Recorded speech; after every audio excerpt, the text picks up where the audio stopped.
खुलुमबाय स्टुडियाव दं आं भाग्यश्री बसुमतारी।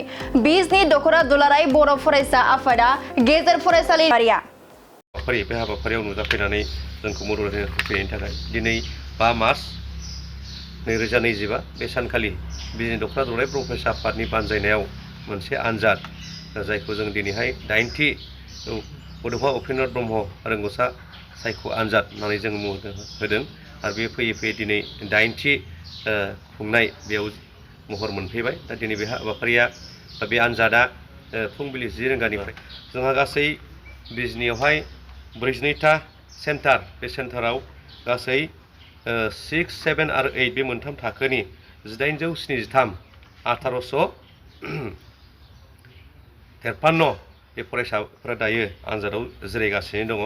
दा जों बे आनजादखौ खुंनायनि माखासे थांखि आरो नोजोर दङ।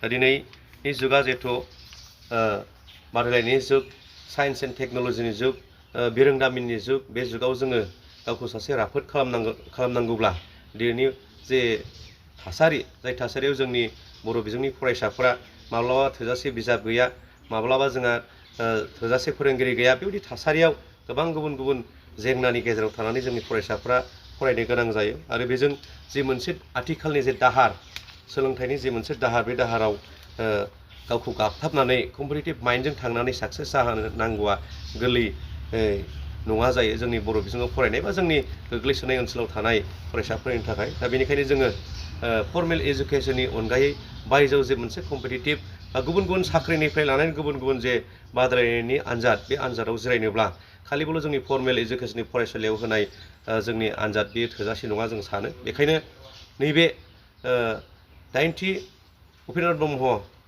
रोंगौसा सायख' आनजाद, बिनि गेजेरजों जाहाथे फरायसाफोरा कम्पिटिटिभ मोनसे माइन्डजों बा नोङो बादायलु मुलुगाव जे मोनसे आनजाद होनायनि जे रोंगौथि, बेखौ जाहाथे मोननो हायो आरो फैबाय थानाय समाव गावखौ साखाफारा खालामनो हायो। दा जोंनि फरायसालिफोराव दिनै OMR शीट जों बाहायनाय जों नुनो मोनाखै बा नुवा। दा दिनै जोंनि कम्पिटिटिभ एग्जामाव OMR शीट बाहायो। दा OMR शीट बाहायनायाव बेवहाय रल नाम्बार लिरनायनिफ्राय लानानै गुबुन गुबुन माखासे जेफोर रोंगौथि, बेखौ जोंनि फरायसालिफ्राव बे इनभारमेन्टखौ मोना, जायनि थाखाय बायजोआव साख्रिनि बा गुबुन गुबुन इन्टारभिउ होयोब्ला बिथांमोना आन्दायनो गोनां जायो।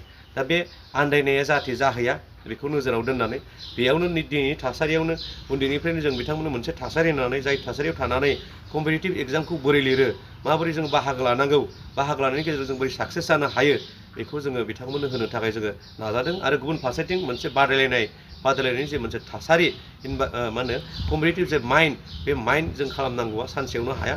दिनै एसे गाबोन एसे खालामनो गोनां जायो। बेखायनो उन्दैनिफ्रायनो बिथांमोना जाहाथे मोनसे सर्सा आरो मोनसे थासारियाव थानानै उनाव जाहाथे आन्दायनो गोनां जाया, बेखौ सिगाङाव दोननानैनो जोङो बिजनि दखरा दुलाराय बर' फरायसा आफादा थांनाय 7 बोसोर सिगांनिफ्राय देग्लाय दिनै 9 बोसोर थामहिनबा 9थि उपेन्द्र ब्रह्म रोंगौसा सायख' आनजादखौ जोङो खुंफुंनो लादों आरो खुंफुंगासिनो दं दायो।